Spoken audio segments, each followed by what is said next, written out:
Hey, welcome back. Welcome back to the business conversation with Vera Sompon. And this is your space where I love sharing with you some tips,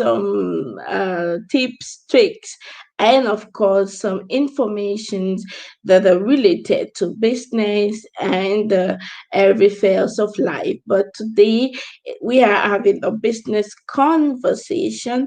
This is every Sunday where we have also to exchange with other people and other business partners. And of course, I like when you share your point of views with me. I like the interactions. I like seeing you online. I like knowing that you're here. And I want to appreciate all those who are always very active. I want to thank you.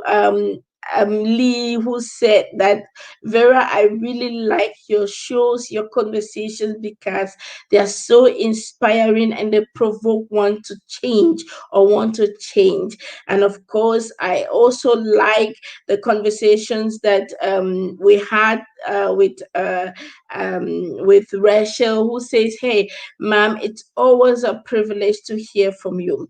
Today, I had a question. I brought with me a question, and this question came from Mesmen Mwafo, who is asking me to talk about money. I have been reading lots of books these days on money, the money blueprint, and we have been discussing on money. And so he said, I want to know, let's talk about money and let's talk about business. And so that's why the conversation today is going to be on three dimensions: money, business, and NGOs, the different structures. NGO is like non-governmental organization. So which of them to choose how to create my money? In any case, be it an NGO or be it also a typical traditional business, all its own money. Let us wait. After a short jingle, we'll come back so that we invite our friends and we can continue the conversation. Thank you for being here.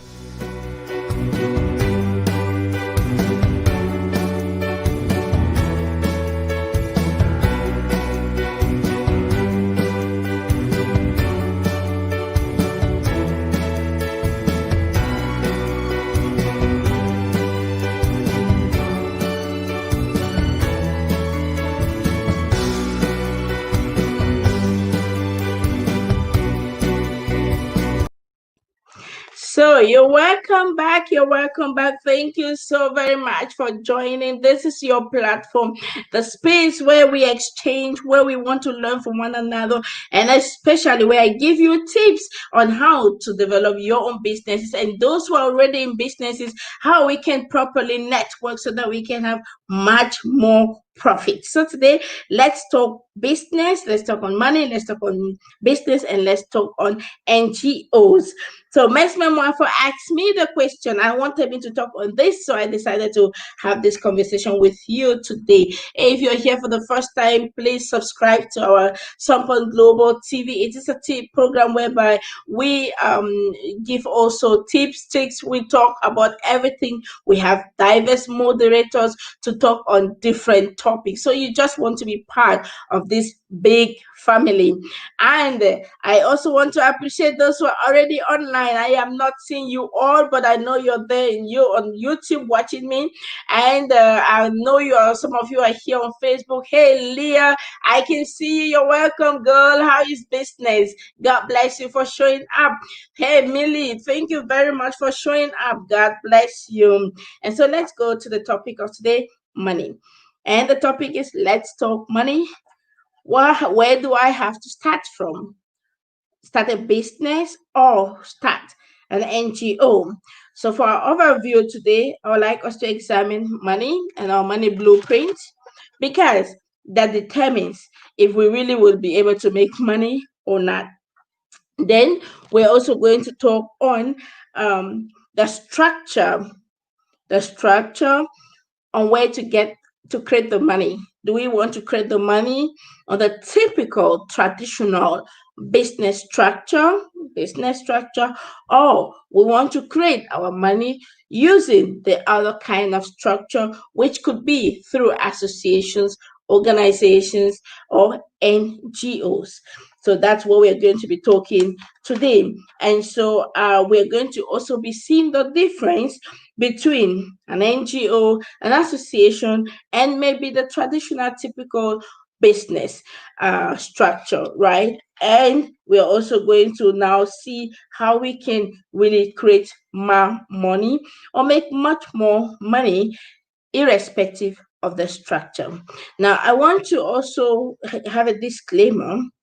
My conversation today is not going to be found in any books because I have given you the things I have learned during this 11 years or 12 years, my experiences in organizational work, as well as in the typical traditional business world. Now, I also want us to understand that I will be talking more regarding the structure, the German structure where I am, so that for those who are in the diaspora in Germany and are really desiring to do things, I see a lot of people doing a lot of good stuff and yet are unable to leave.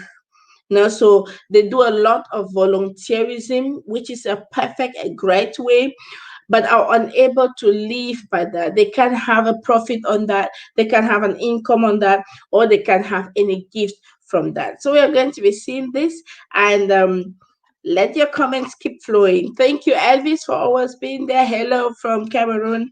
Hello, Elvis. I'm sending you my greetings. So let's start with a point. What is your money blueprint? Let's start with money. Let's get to analyze what have you heard about money? How do you visualize money? What effect does money have in your life? What do you think when you hear money?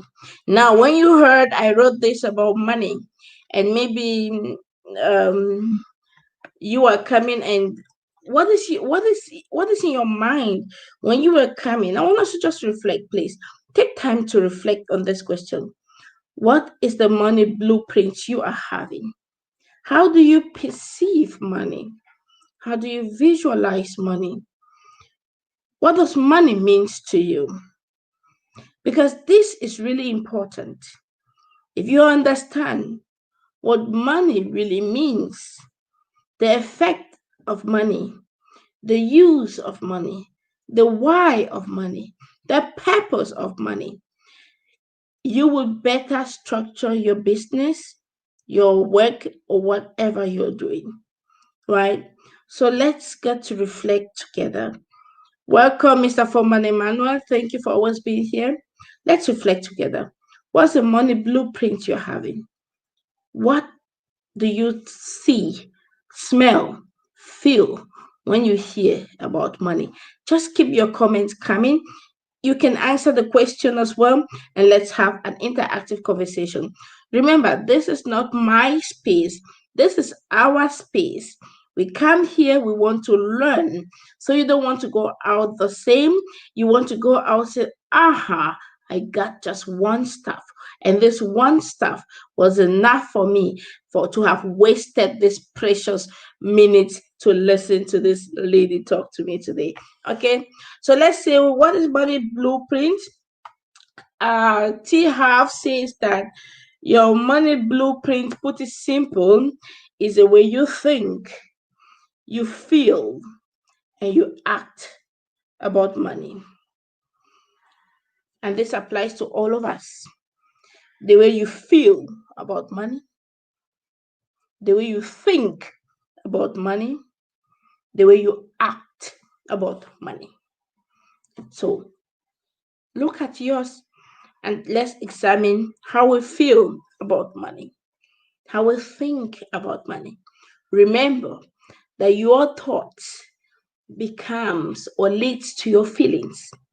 And then those feelings that produce actions. And those actions now put together bring results. So whatever result you're having in your business now, your work, your organization is as a result of the money blueprint you are having. It's because you have not worked on that. Let's go to analyze it, because I'm talking about money blueprint and someone's like, what is that? Now, you are doing a lot of work.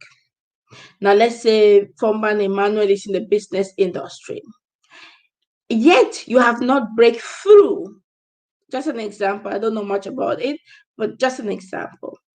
Now we have people who are community leaders here doing amazing, great jobs. Yet they have to do that job full time, and they have to go somewhere else to full time to get their income. Right? Now, question, why is it that they give so much and get so little? Have you ever thought of it? If you should give much, and if the principle or the law of sowing and reaping is really effective, why do you give so much? Why do you plant so much and reap so little? Of course, according to Jim Rome, he says, well, there are some seasons you just can't ask why, right? Because it is not empowering.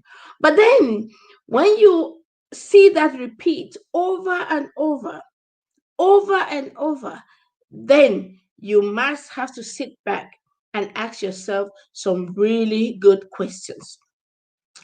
And this is the question for you. Ask yourself this question.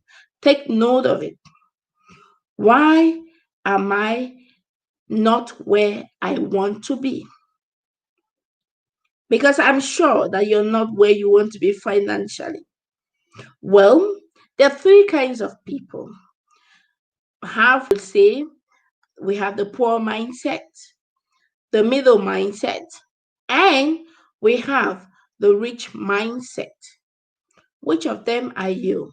Think about it for just a few minutes, a few seconds. Hi from Namibia. Hey, Mame, thank you for being here. I greet you all. I can't call you all by names, but I know you're there. Thank you for being there, and thank you for watching. Thank you for having the conversation with us. Let's share this conversation. So ask yourself this question. Which one am I? The poor mindset thinker, the middle class who feels comfortable but actually are not really comfortable, because being comfortable is not enough, that you have a house, where to sleep, and where to eat, what to eat. Right? Now I have a whole lot of problem with that. Okay, we'll come to that after. Or again, the rich mindset. Which one do you have? I mean, the result will tell us which one you are, right? We don't have to pretend, and we don't have to discuss about it too much, right? Now, look at the results or the fruit that have been produced up to now. Now, you're in a business, and Mirabelle, please stop picking me here. She says, I am actually cooking and listening at the same time. Thank you, Mira. You are wonderful. God bless you. Keep calm, keep cooking, and keep telling us and sending your informations. And so we're going back again. We have three kinds of people. The poor mindset, the middle class. I mean, the poor mindset, are those that always complain about the government, complain about the father, complain about the mother, complain about the statistics, complain about everything. And you can keep complaining. Now, let me just give you a bonus on that. Now, if you want to remain where you are, this is your tip. Just keep complaining. All right? Just keep complaining. Keep doing that. Because I think that when we say don't do it, you like doing it. So just keep complaining. It will do you a whole lot of good in your business. Please, that was ironically thought, okay? So don't go get it and say, this lady said we should keep complaining. Don't complain. You become what you put your focus on. If you keep complaining, the law of attraction says you get that thing.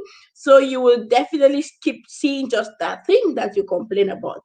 Okay, now that's a poor mindset. Then we have the middle class mindset. Once I'm comfortable, I'm content. No? And usually when we say we are even content, I beg to rephrase that statement. When we say we are content, we mean that we have where we get sleeping, we have food, and we have clothes, and that's it. And we're comfortable with that. Now, no wonder we are where we are.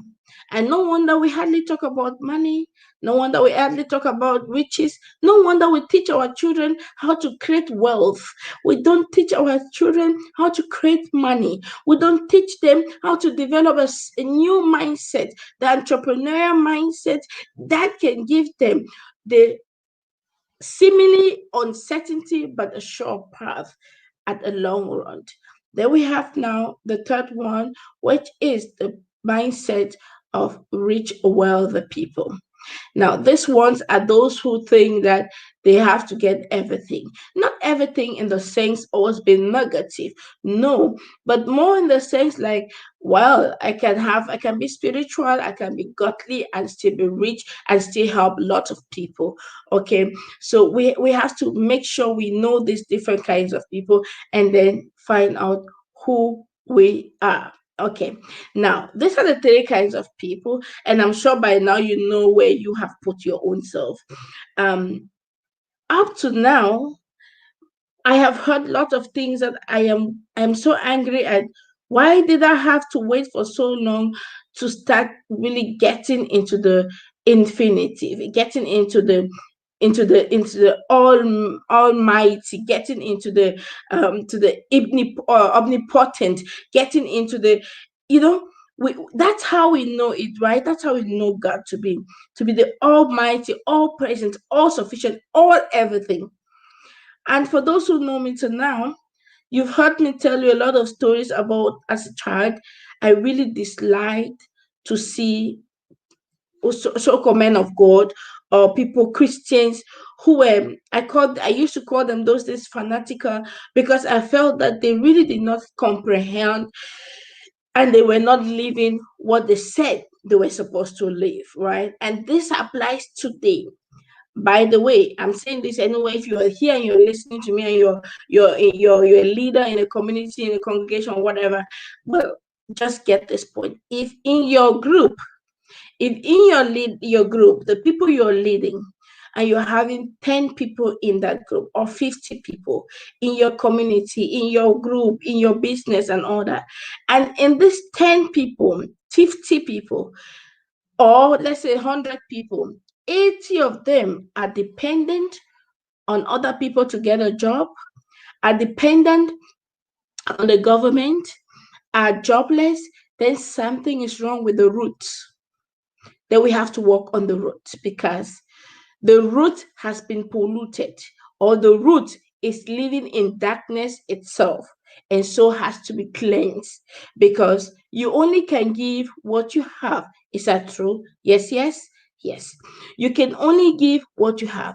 Now, if you have a group of 1,000 people, people who are following you, and these 1,000 people, you do not take the time to teach them how to do business and to be able to add value to each person's life, then you have made a woeful mistake. I do not care if that group is a spiritual group, it's a juju group, it's a magician group, it's a Facebook group, it's an organization group, whatever group that is. I really don't care, right?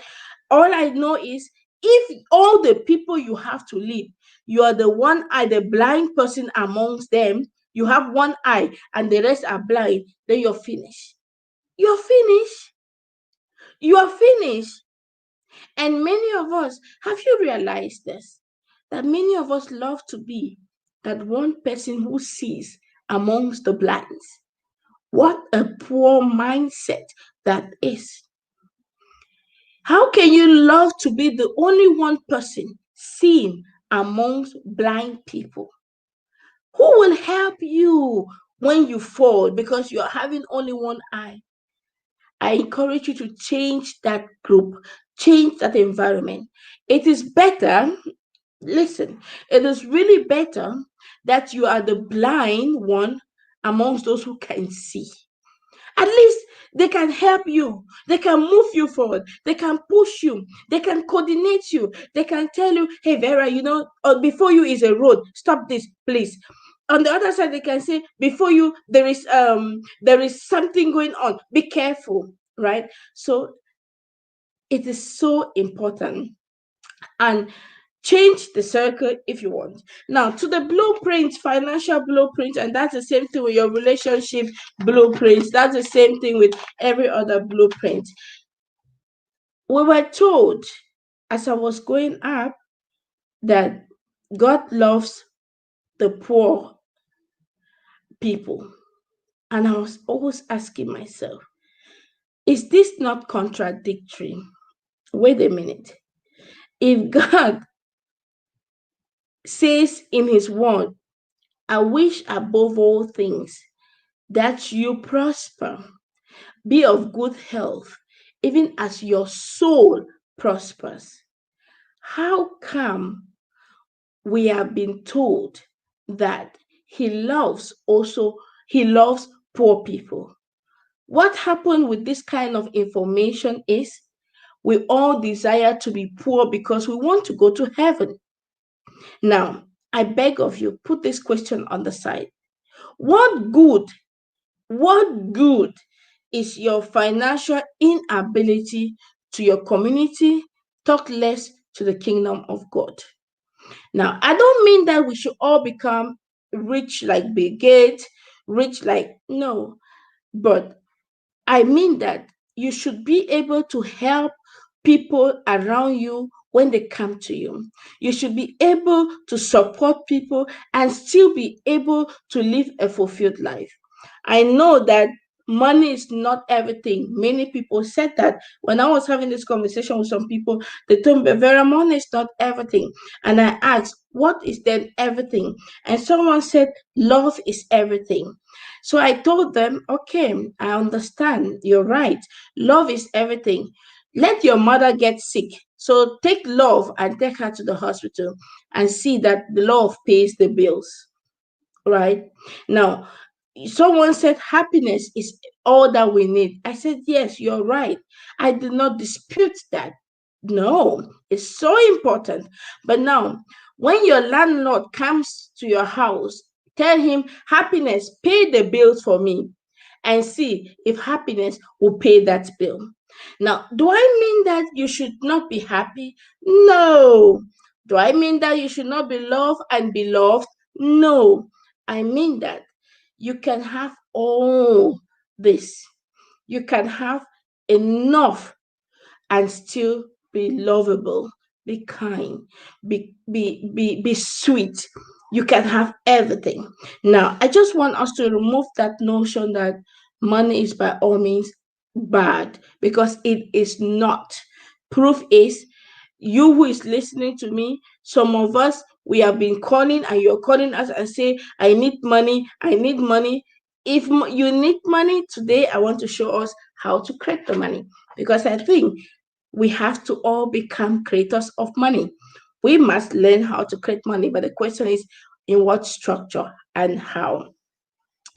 Let me see what Mirabel says. Mirabel is saying, Mira, you're welcome. Mirabel Severa. It's not everybody who is business inclined in order to teach others. You're very right, Mira. You're very, very right. That I have never said the opposite. That's why I'm here, because I know that it is my gift to be able to experience what I have experienced and still teach it to other people. Not all rich people can teach about riches. You should also understand that. Not all successful people can really tell you how they got to the point where they got to. So, and they can still be very good mentors, yet they can't tell you exactly, like telling you this is how you can do to get to this point. Yeah. So yes, Mira, you're right. Now, let's go now to the other point. Was now we have now spoken about money, and now you understand that how you feel about money, how you think about money, and how you act with money about money is so important. Will determine if the money will stay in you or will fly back. Someone said, I hear many people complain about leaders who are financially stable, and people complain about rich people. And I always tell them, you better shut your mouth, because if you want to be rich one day, then insult people who are rich. Now, they didn't pick that money on the street, they created that money. And we are going to discuss how they did that. So once you understand that there is a formula to create money, then start working towards it. Start working towards it. Start working towards it rather than insulting, because what you insult you cannot get. What you resent you cannot get, be it consciously or unconsciously. And most of the time we do these things unconsciously and thinking that we are just doing we are doing I must just speak my mind. I know someone who say I have to speak my mind. This is There are some minds you should keep to yourself. Okay. Now let's go now to the next point, which is business entrepreneurship NGO. Now, 2009, I started my own organization. As we call it in Germany, a verein, an association, and it is also recognized as a non-profit organization. That's how it is recognized from the taxation aspect of it. Why is it so? Because my entire existence is to help people. Now, if I have to help people, why do I have to pay taxes for helping people, for God's sake? Of course, it is not a bad thing to pay taxes, but now, if there is a need for me to be reduced the tax, why not? Therefore, it was clear to me my entire essence of my work is to help the people, coach the people, counsel the people, give them the information they need. And because of that, we package it in a form of a service and gave it to the community. That's why it's not only for Africans, it's for the community. Those who come to us receive the counseling. Now, this is now 11 years, and we are having different personnels. We have direct personnels, like four of them. Then we have those personnels that work on mini jobs. I don't know how you call it in English. I've forgotten the word. We have them, and then we have those that freelancers that work with us, and then we have volunteers that work with us. We have about 80-90 volunteers that work with us with different programs, and we have about even 15 at times, depending on the program that we have, like 20 freelancers that can give us their services. And then we have those that do the part-time jobs with us, and then we have the employees that are there. So, and now at this point, you have to pay some taxes for your workers. That is true. Nonetheless, it is a little reduced. It is reduced because you are not the typical um, traditional structure. Now, before I get to the typical traditional structure, I want us to understand what it really means to be an entrepreneur, because then you can now choose if you want to orientate yourself in a form of an organized association or a traditional business structure. Okay. Now, I have defined entrepreneur. You may not see it in schools like this. Well, I didn't go to an entrepreneurial school, so I define according to what I have read and according to how I have practiced it. That an entrepreneur is someone who creates opportunities out of the needs. No, so that person, he provides solutions. Then these needs create money, or create gift, or create income.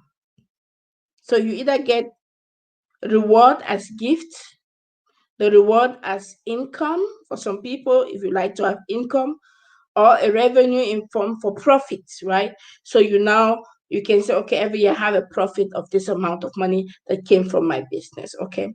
Now, I started with the organization in the form of the structure, the association. Okay. And I tell you, I will restart over and over, and I will tell everyone who understands, especially our community leaders who are here in Germany, I don't know, back home, it doesn't really worth it for me if my work is to empower people, coach them, guide them, lead them, and expect, of course, because my mindset is ready for the gift of the money, and expect to have money from the services I give them, the information, the education, the training, then it's normal that I go that way. So I choose that path. Okay. Now, along the line, I have created different businesses. We have an academy, which is not directly an association, but which is having it has the typical traditional structure added to it, the association structure, the non-profit structure. Why? Because it's again information, it's against education. So why should I have to pay this lot of taxation when it's about education, right? But do you make money out of education? Yes, of course, and plenty of money. Do you make money out of giving information? Yes, of course. Do you make money? Do you create money out of supporting people? Yes, of course. Remember, entrepreneur is someone who creates opportunities out of the needs of people. So now if someone have needs and needs orientation to guide themselves and come back and get back their stability, and I give them the structure they need, the stamina they need, the support they need. And in return, this person says, Vera, thank you so much. You were there for me, and I really appreciate you, and give you, because you did that great job, gives you 3,000, 4,000, 5,000 euros. Beautiful, right? Now, so and I'll gladly take it because my mind is ready for that taking. I will not say, oh no, I just helped you. No. I mean, my whole life is helping people, right? So if I'm going to be helping everybody and I'm not getting anything, how do I live?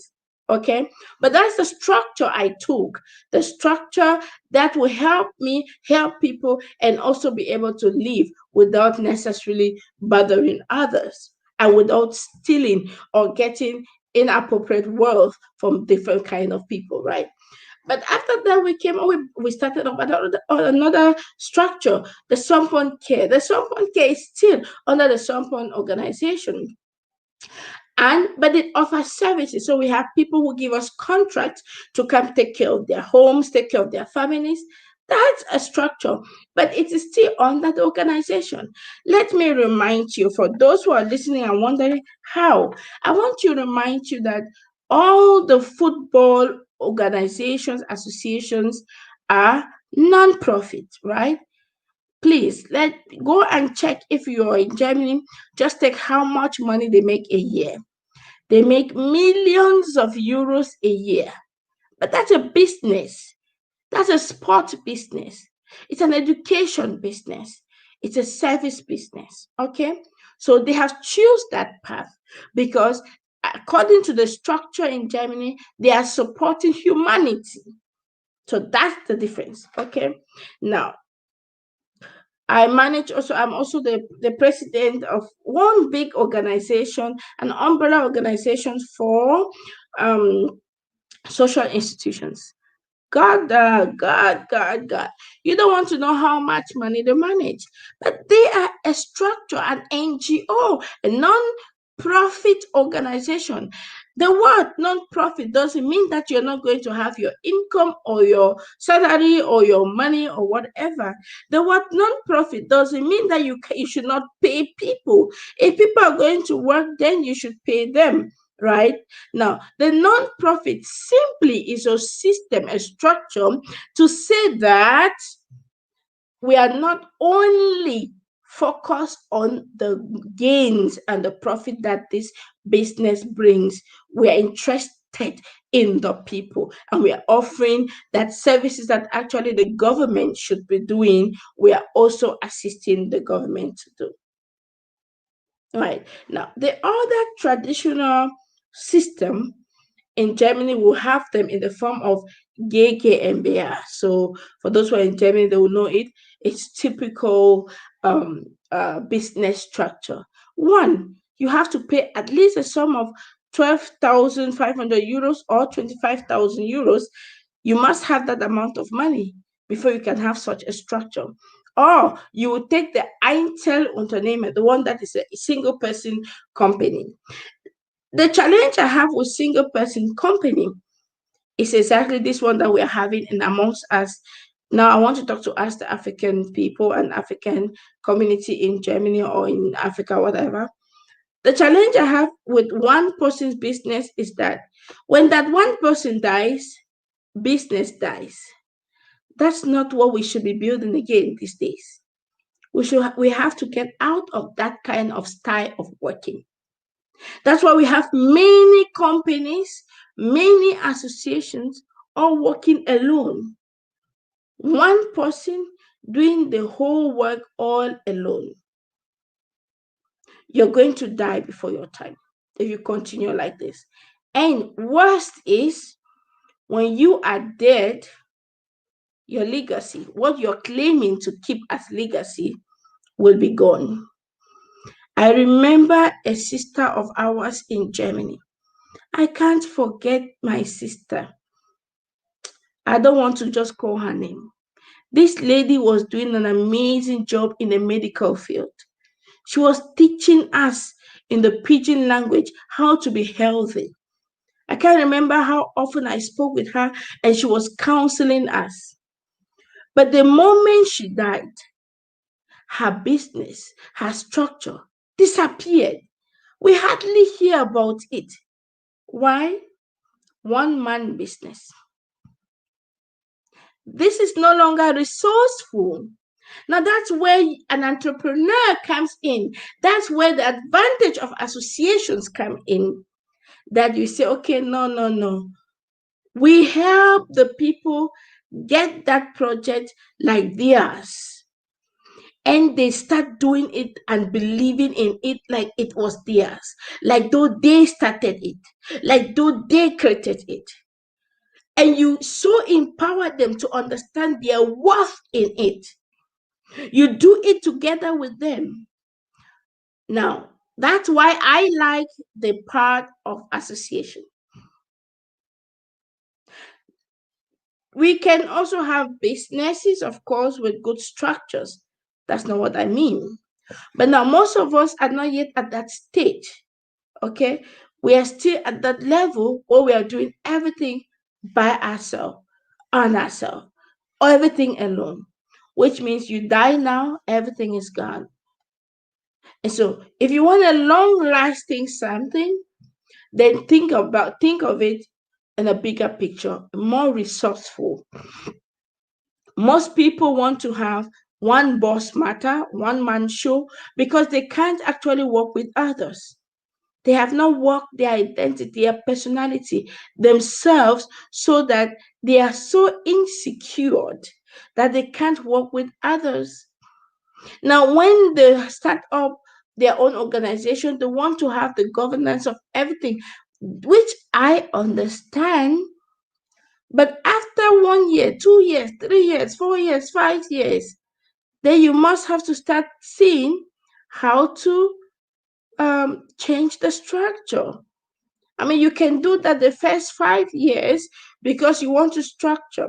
I mean, the first 5 years of Sompon social service, honestly, I worked so hard. I did almost everything because I was the only social pedagogue or social trainer or pedagogue or educator. So I did most of the thing because it was about social work.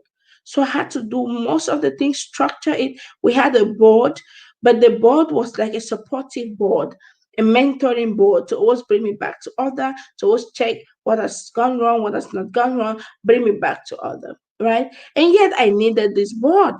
I needed this board of leaders who were there to guide, so that I should not go out of the constitution. Okay, and it was really good. So I had to do much of the work and organize it. But after that, you start building up systems and structures so that even if I am not around, it just won't die. That's what we should be looking for. So, business, traditional, typical business, well, you can choose, you decide. I started with the path of the association.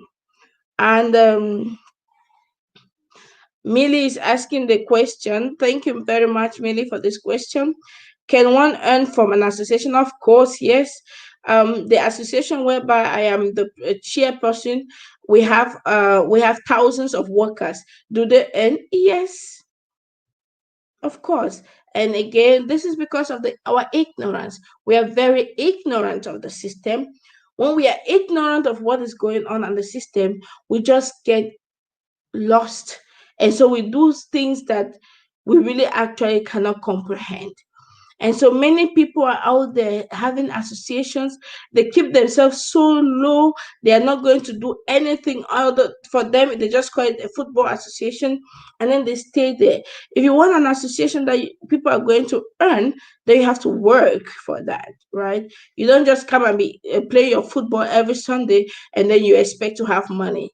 Then you have to strategically look at how you want to create money from this football. Okay, now in my case was a case of social work. So how do I earn money, and how do we earn money as an association? We earn money because we work, we offer services to the government, and the government pays us for those services we offer them, right? And you don't just get up and become the partner to the government. You have to work your way towards that. Is that true?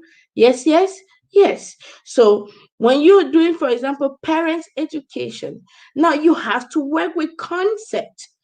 I said this some time ago, and I'm saying this again. We should work with concepts. We should work with structures that are already there. And then when you now have to work with you're working with a structure, with a concept, you go to the government. The government will now say, oh, yes, according to this paragraph, of course, we should support an association that is doing this work. Now, in Germany, like in my case, there you must be recognized. So they must recognize you either like a social institution, they recognize you like a migration counseling institution, they recognize you like a children and youth institution, and all that. And we have all these recognitions, right? And so when you have this recognition, then you offer the services they offer. Now, when we offer the women language for women, we don't just get up and offer language for women because we want to offer language for women. Even if the need is there, I won't do it. I will only do it if I know that the government has given me the auftrag, has given me the assignment to do that, so that they pay for that time. Of course, the first 8 years, the first 7 years, we did everything for almost for free and getting some projects here. But now you're now stable in the business, you know the partners, so you won't want to do that just like that when you know there is a fund for that, right? And then to get the fund, you also have to know the system.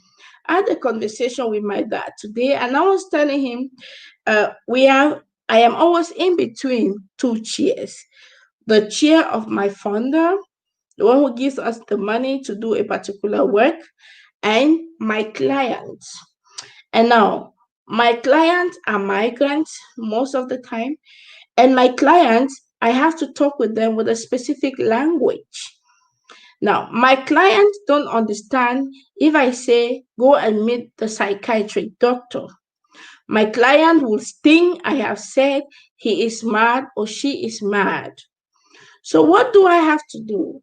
I have to use another word so my client don't feel like I am saying he or she is mad. Remember, your thought leads to your feelings, and your feelings to your actions. So if I give the unempowered information to my client, I may lose my client, right? And my client will not be helped because he or she thinks I have considered him or her to be mad. Is that so? Good. Now, when I am going to my funder, the person who is actually paying for the client, that person, the government or the institution, has specific words he or she wants to see on my project. Now, I have to give him those words. Is that so? Yes. If I don't give him the words that he has to see and understand, then I can't get his fundings. I can't get his money to be able to do the work that I was supposed to do with my client. And therefore, I'm always in the middle. Now, most of us do not understand this principle. And so we always want to say, if they want to help me, they help me. If they don't want, I don't care. You care. If you did not care, you will not go to ask them for the money. You care because you want to also live well. You want to also live and have a nice lifestyle and a standard. Therefore, instead of pretending you do not care, rather find out what you do not know.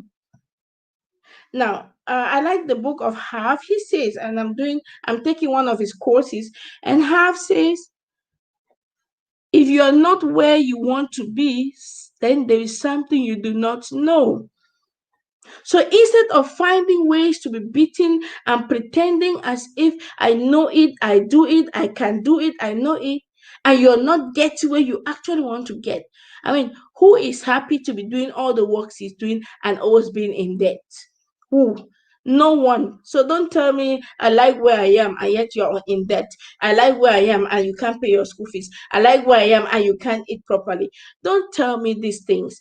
You know, and your subconscious mind know that is not true. But because you are giving that information to it, it accepts it. And therefore, even when the funder is before thee to give you the funds, it will not enter your pocket. Why? Because your subconscious has refused that already long time ago. Okay, so now back again to our conversation today. Whether you are using the traditional business structure or the association non-governmental organization structure, I assure you, to make money, to create money, they all follow the same principles. So it doesn't actually matter which one you are. For me, I just choose the part of the association because many people are involved, and I just like the fact that I work with many people. It gives more credibility, and of course, it makes the work. Yeah, you're not the boss, but you're a leader, so you can lead people with a vision, right? So you don't want to be bossy, but you want to be a leader. This they all, be it structure, traditional structure, or association, you must do these three things. You must do market, branding, and sales. Okay. Some people think it is now that Sompon social service is coming online, okay? And some people feel like it is now we are doing our work. No, we always did our job. It's only I never was so interested with the online stuff until COVID-19 made me understand you could even reach much more people with online. Okay. But even at that, you must put 65% of your time in marketing, branding, and sales. Surprise? No, don't be. What use is my product if the people do not know about it? Then there's no need. And be it the traditional business or the NGO format or structure, whichever you want to choose, you must do marketing, you must do branding, and you must sell. If you do not sell, close your business. You are not a business person. Please go get a job. Get a job that you go to work and then they pay you and you get back home. Fine. Okay. And you help build another structure that is existing. That's also fine if that's who you are. Okay.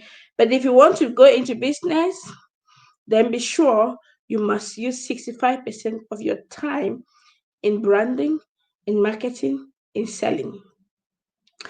Take note that when you talk to 10 people about your product, one person may buy. So it means that to get 100 people take part in my program that is coming up in October, then we have to start talking about it every day to about 20 persons, so that at the end of the October, we can have 100 people. Is that so? Yes, yes.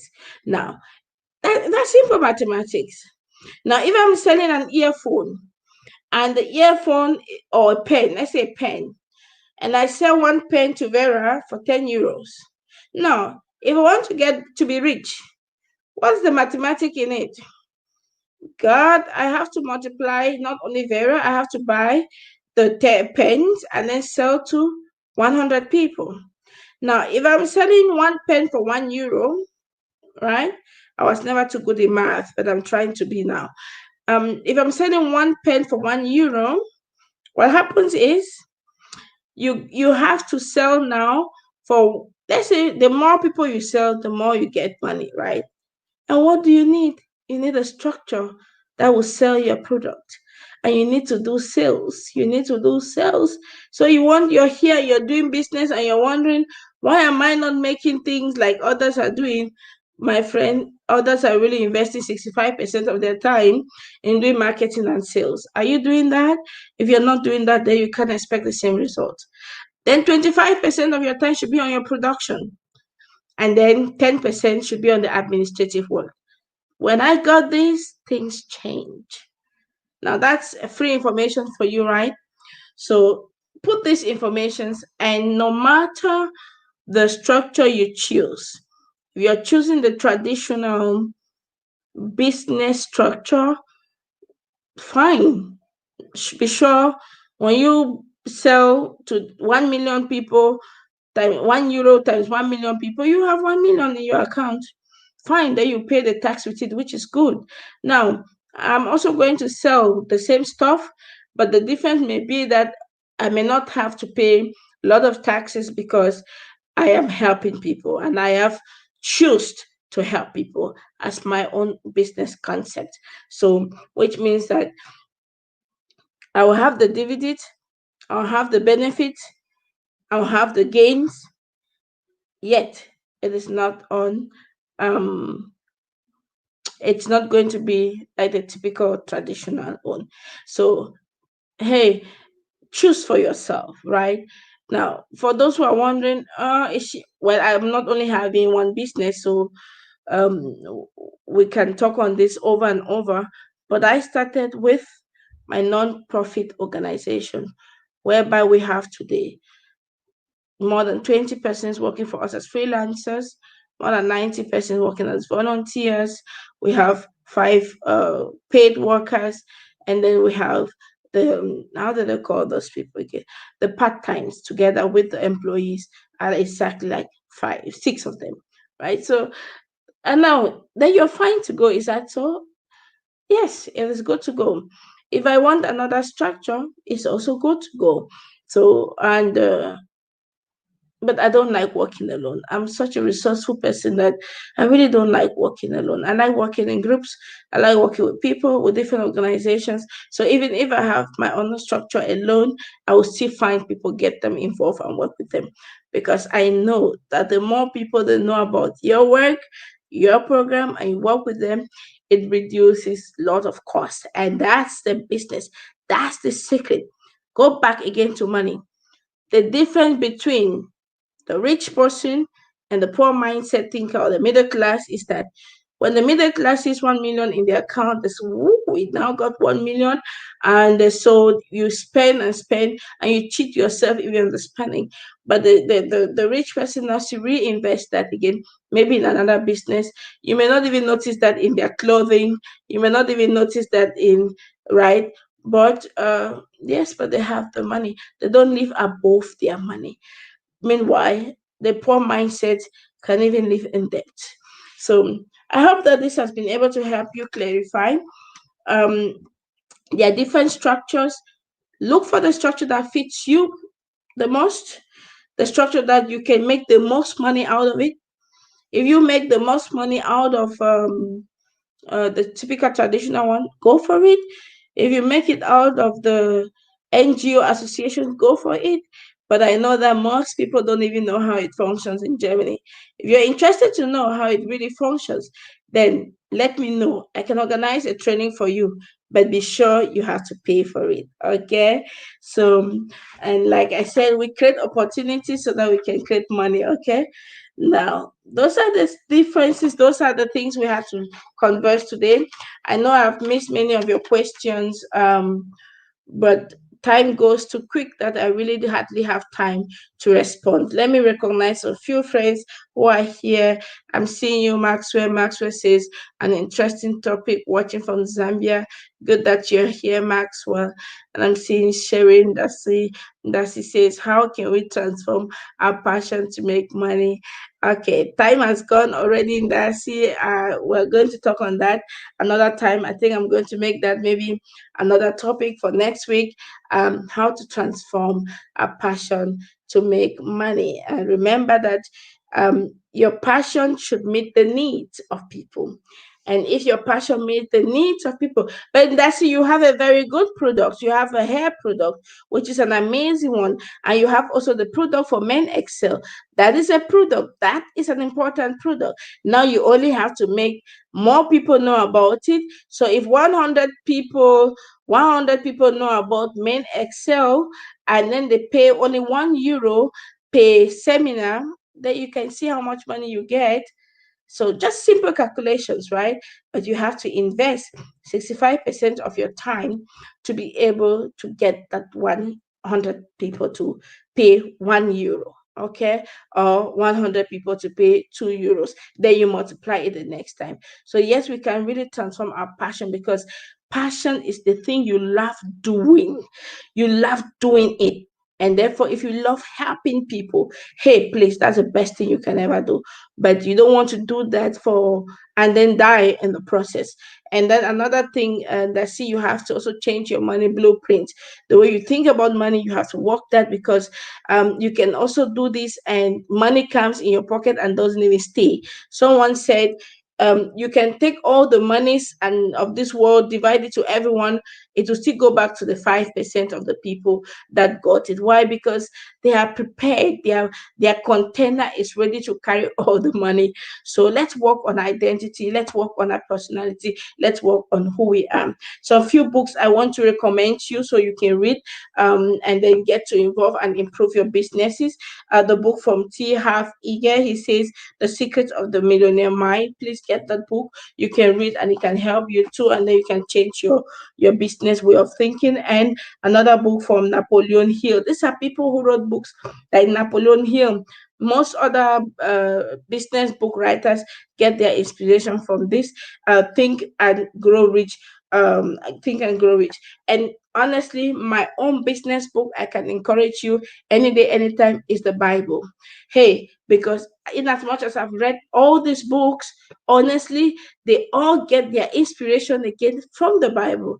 So if you're here and you're using the Bible, I beg of you, make good use of it and you will not regret. Start looking the Bible as a business book and not only a spiritual book. If you start looking at it this way, you'll be amazed at the secrets that are in there for your business to succeed. And it doesn't matter which structure you use. Jesus used a lot of structures. I mean, before I forget, do you know that Jesus was the greatest businessman who has built empires in the name in his organization? His organization was not a traditional structural business; it was a kind of association, right? And see, 2,000 years ago, people are still following him. He was a teacher. He was not only he was not only a businessman per se, but he was a teacher. So if you want to make a lot of money, start teaching. So for those who already have product, accompanying to your product teaching, people will not just want to buy a book. They want to buy the intent of the book. Teach them how important that book is. Okay, so I've been talking a lot now and many questions are coming. Next week, we're going to continue our conversation. Remember, I love hearing from you and I love seeing that you're also very active in the conversation. Next week, if you have a specific topic you want me to talk on, just write it down. Messman, thank you, because it's Messman who gave me the topic for today. He said he wanted to know what is the difference between the typical traditional business structure and, of course, the associations or the NGOs. So that was it for today, ladies and gentlemen. Thank you so very much for always being here. It has always been a pleasure. It is a pleasure for me when I share my knowledge with you. It doesn't cost me much, but of course, if you give me a gift, I am always very happy to get it. Thank you and take good care of yourself. God bless you. Bye-bye.